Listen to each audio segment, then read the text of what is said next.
સૌથી વધારે ઇફેક્ટિવ વસ્તુ છે એની ભાષા છે. એની પાસે તમે બોલ બોલ કરશો, કોઈ તમારી પાસે ઈવડી એટેચ નહીં થઈ શકે. એનું કારણ છે એ સમજતું જ નથી તમે શું કહેવા માંગો છો. હા, કદાચ એના તમારા એક્સપ્રેશન એવા હશે ગુસ્સાવાળા, તો ખબર પડશે આને ગુસ્સો આવે છે. આમ પ્રેમથી તમે સામું જોશો તેમ થશે કે ના, આ ટીચર મને વાલથી બોલાવે છે. એક્સપ્રેશન મહત્વના છે એના માટે, બરોબર? પણ તમે એની પાસે બેસીને વાક્યોના વાક્ય બોલી નાખશો, એ કાંઈ ઇફેક્ટ નહીં કરે. પણ ખાલી તમે જો આટલી બેઝિક સાઇન અથવા ઈશારા ઈ કરશો તો એને એમ થશે કે ના, મને આ કાંઈક સમજાય એવું કરે છે. એટલે પ્લીઝ અહીંયા ધ્યાન રાખો. હવે 1 થી 10 એકડા આપણે શીખી લઈએ. 100 તો બહુ વાર લાગે એવું છે.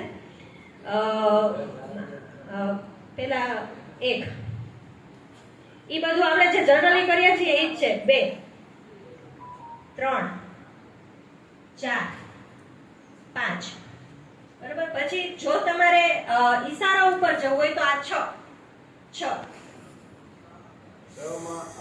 હા, ઈ પેલા આ કર, આ 6. પછી સાઈન છે એની સાઈન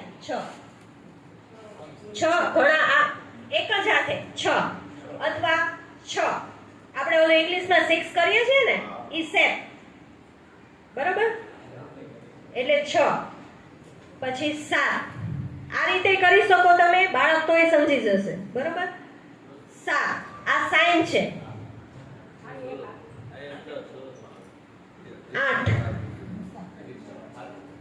હા, તમને આવડે છે, બરાબર? 8 તમે આ રીતે કરી શકો અને 8 સાઈનમાં આ રીતે કરી શકો, બરાબર? ઘણા આ 8 વાપરે છે, આમે 8 કરે છે, પછી ઘણા આમ 8 કરે છે, બરાબર? 9 બે રીતે થશે, એક આ અને હા 9. આ આપણે ઇંગ્લિશમાં 9 કરીએ ને એનો સેટ છે. આ 6 ઉપર અને 9 નીચે, બરાબર? આપણે આમ કરીએ છીએ. 10 આ 10, બરાબર? આમે 10 કરી શકો, આમે 10 કરી શકો વચ્ચે, બરાબર? પછી 11 તમારે આમ આમ કરવા હોય તો એ થાય, બરાબર? 11 આમે થાય છે. 11 12 13 14 15 16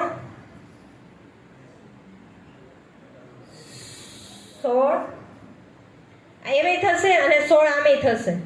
16 આ 1 અને આ 6, 16 17